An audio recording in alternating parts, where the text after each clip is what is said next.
Hello everyone. आज हम पढ़ेंगे लिपिड बायलेयर के बारे में, जो कि सेल मेम्ब्रेन का ही पार्ट है, जो हमने पिछली वीडियो में कवर किया था।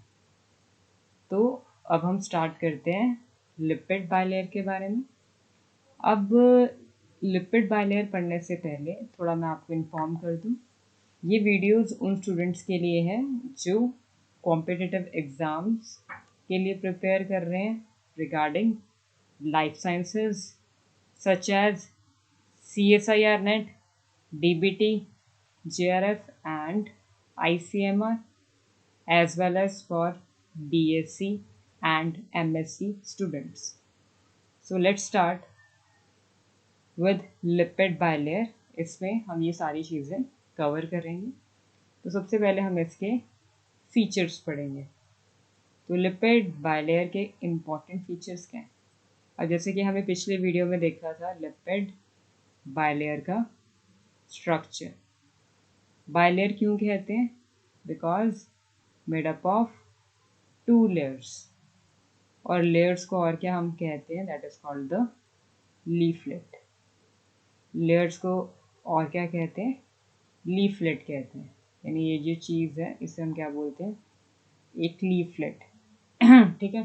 तो ये जो लेयर्स हैं या लीफलेट्स हैं, इनमें जो ये लिपिड मॉलिक्यूल हैं, ये लिपिड मॉलिक्यूल के 2 पार्ट होते हैं। एक तो आप सबको पता है हेड, दूसरा कौन सा होता है? टेल। अब हेड क्या है? हाइड्रोफिलिक। हाइड्रोफिलिक का मतलब पोलर, मतलब कि किसके साथ इंटरेक्ट कर सकता है ये? वाटर के साथ। और हाइड्रोफोबिक, हाइड्रोफोबिक का मतलब ये वाटर के साथ इंटरेक्ट नहीं कर सकता, इसलिए हम इसे क्या कहते हैं? Non polar. ठीक है। और हेड को क्या कहते हैं? पोलर। और जिस भी मॉलिक्यूल में पोलर और नॉन पोलर अगर दोनों पार्ट प्रेजेंट है तो वो मॉलिक्यूल कैसा होगा? That is the amphipathic. Amphipathic means having polar as well as non polar part.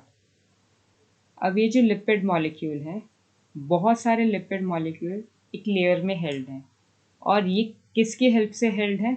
With the help of interaction. वो कौन से इंटरेक्शन है? That is the non covalent interaction. Non covalent interaction मतलब वीक इंटरेक्शन, जैसे कि hydrophobic interaction है and hydrogen bonding. Hydrophobic, अब नाम से पता चल रहा होगा, ये कहाँ पर होती है? इन टेल्स वाले रीजन में, यानी ये आपस में सारी टेल्स को हेल्ड करके रखती है। और हाइड्रोजन बॉन्डिंग ये कहाँ पर होती है इन्वॉल्व? ये कहाँ पर होती है इन्वॉल्व? In head. अब हेड ही है वो जो वाटर के साथ क्या करता है? इंटरेक्ट करता है। ठीक है। तो अब वाटर के साथ इंटरेक्ट कर रहा है किस बॉन्डिंग की हेल्प से? हाइड्रोजन बॉन्डिंग की हेल्प से, जो लिपिड स्ट्रक्चर को क्या कर रही है? स्टेबलाइज कर रही है। That will stabilize the lipid structure. तो ये बहुत इंपॉर्टेंट है, ये जो बॉन्डिंग है। तो आई थिंक आपको ये चीज़ें क्लियर है। Now move to next slide, that is the classes of lipid bilayer. Lipid bilayer की 3 क्लासेस होती हैं: फॉस्फोलिपिड, ग्लाइकोलिपिड एंड स्टेरॉल। इस लेक्चर में हम जो पढ़ेंगे that is the phospholipid. Now let's start. Phospholipids, देखो नाम से पता चल रहा है कि लिपिड्स में क्या प्रेजेंट है? फॉस्फेट ग्रुप प्रेजेंट है। अब ये दिख रहा है आपको एक लिपिड का स्ट्रक्चर। अब हेड में मेन चीज़ क्या है? बैकबोन। और ये जो बैकबोन है दैट इज द ग्लिसरोल। ठीक है। ग्लिसरोल का स्ट्रक्चर बहुत इजी होता है। इसमें 3 कार्बन होते हैं और तीनों कार्बन के साथ OH ग्रुप अटैच होता है। क्या अटैच होता है? OH ग्रुप अटैच होता है। ठीक है। अब 2 carbon atom fatty acid chain से कनेक्ट हैं और एक जो कार्बन एटम है वो फॉस्फेट ग्रुप से कनेक्ट है। और ये जो फॉस्फेट ग्रुप है, इस फॉस्फेट ग्रुप के साथ एक आर ग्रुप अटैच है जिसे हम क्या कहते हैं, एल्कोहल कहते हैं। ठीक है, अब ये आर ग्रुप वेरी करेगा हर फॉस्फोलिपिड में और उसी से हम डिसाइड करेंगे कि ये कौन सा ग्लिसरो फॉस्फोलिपिड है। ग्लिसरो फॉस्फोलिपिड, ग्लिसरो कहाँ से आया, इसकी बैकबोन से, जो कि क्या है, ग्लिसरॉल। लिंकेज का हमेशा याद रखना है इसमें। ये जो ग्लिसरॉल है ये फैटी एसिड, ये क्या है, फैटी एसिड चेन। ठीक है, तो ये बॉन्ड कौन सी है, लिंकेज कौन सी है जिसकी हेल्प से ग्लिसरॉल इन फैटी एसिड चेन से अटैच है, that is the ester bond. कौन सा बॉन्ड है, that is the ester bond. ये बहुत ज़्यादा इम्पॉर्टेंट है और काफ़ी बार ये आता है पेपर में, तो ये चीज़ इम्पॉर्टेंट है, इसे अच्छी तरह याद रखना। ठीक है, तो आई थिंक आपको सारे कंपोनेंट्स क्लियर हैं।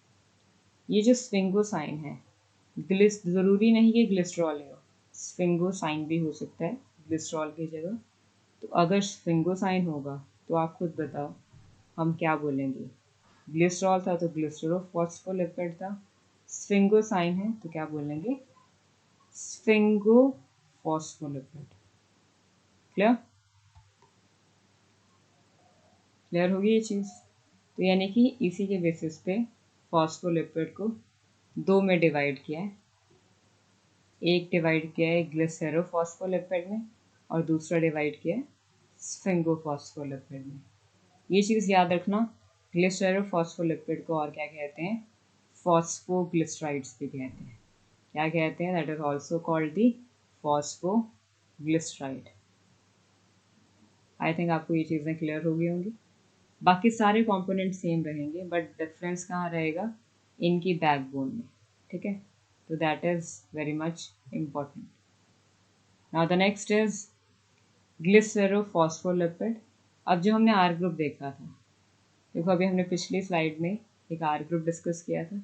ये जो आर ग्रुप है ये क्या क्या हो सकता है, तो उस ग्लिसरोफॉस्फोलिपिड का नाम क्या क्या होगा, तो वो हम डिस्कस करेंगे।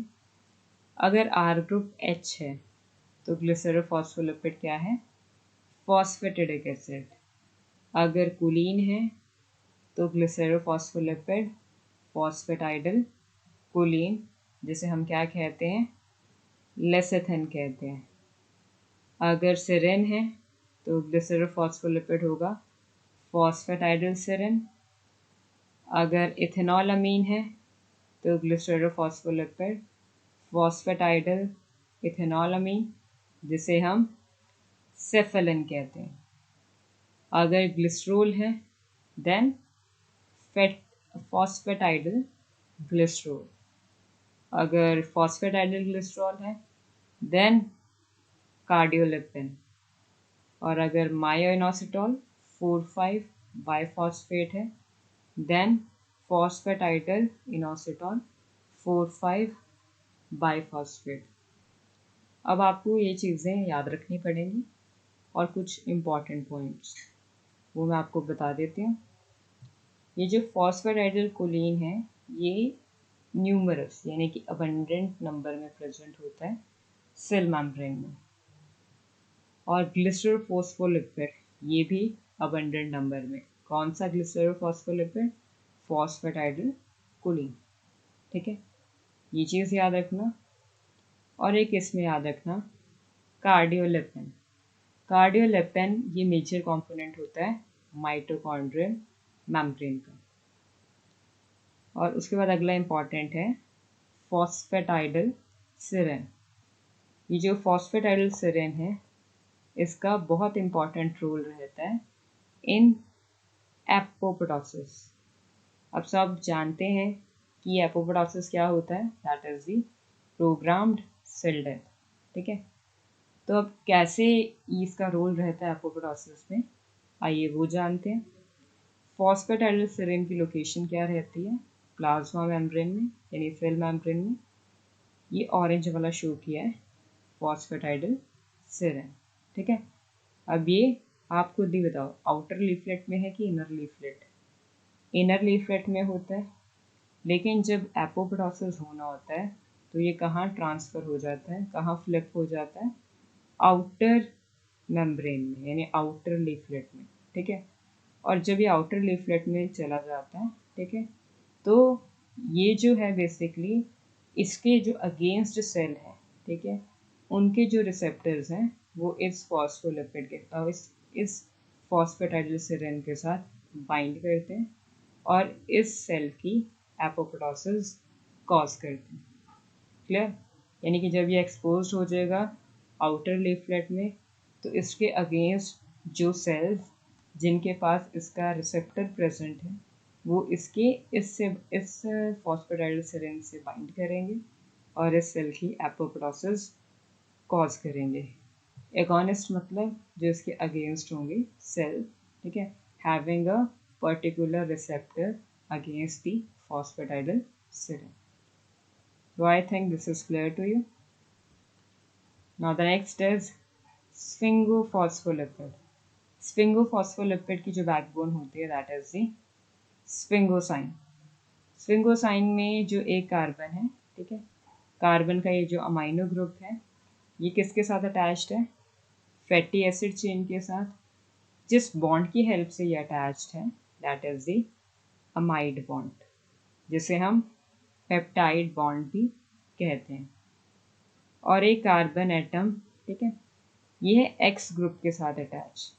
ये एक्स ग्रुप वेरी करेगा और यही बताएगा कि ये कौन सा क्या है, फॉस्फोलिपिड है। तो आइए जानते हैं कि एक्स ग्रुप क्या क्या हो सकता है। अगर एक्स ग्रुप क्या है, एच है, तो स्फिंगोफॉस्फोलिपिड क्या होगा, सेरामाइड। याद रखना ये जो सेरामाइड है ये पेरेंट डेरिवेटिव होता है जितने भी स्फिंगोफॉस्फोलिपिड हैं। अगर एक्स फॉस्फेटाइडल कोलिन है तो स्फिंगोफॉस्फोलिपिड होगा स्फिंगोमाइलिन। ये चीज़ भी याद रखना कि जो सेल मेम्ब्रेन है उसका मेजर कंपोनेंट एक स्फिंगोमाइलिन भी होता है। ठीक है, और ये जो स्फिंगोमाइलिन है ये ज़्यादातर किनकी मेम्ब्रेन में होगा, नर्व सेल्स की मेम्ब्रेन में ज़्यादा अमाउंट में। और अगर एक्स शुगर्स हैं तो कौन सा स्फिंगोफॉस्फोलिपिड होगा, दैट इज ग्लाइकोस्फिंगोलिपिड्स। तो आई थिंक आपको ये चीज़ें क्लियर हो रही हैं। तो आइए अब कुछ करते हैं क्वेश्चंस इन सब की बेसिस पे। First question is which interactions are responsible for organizing lipid bilayer? अभी अभी हमने पढ़ा था नॉन कोवेलेंट इंटरेक्शंस हैं, कौन सी, hydrophobic and hydrogen bonding. which bond is present between glycerol and fatty acid, that is the ester bond. which glycerophospholipid is involved in apoptosis? हाँ जी, कौन सा होता है, फॉस्फेटाइडल सेरेन। Which bond link the sphingosine and fatty acid? कौन सा bond है, amide और peptide bond. Which sphingolipid is abundant in cell membrane? That is sphingomyelin. And the last one is, what is another name of glycerophospholipid? That is phosphoglyceride. I hope this lecture is very much clear to you.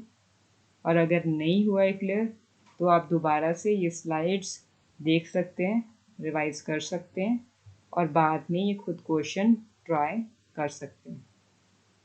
So thank you.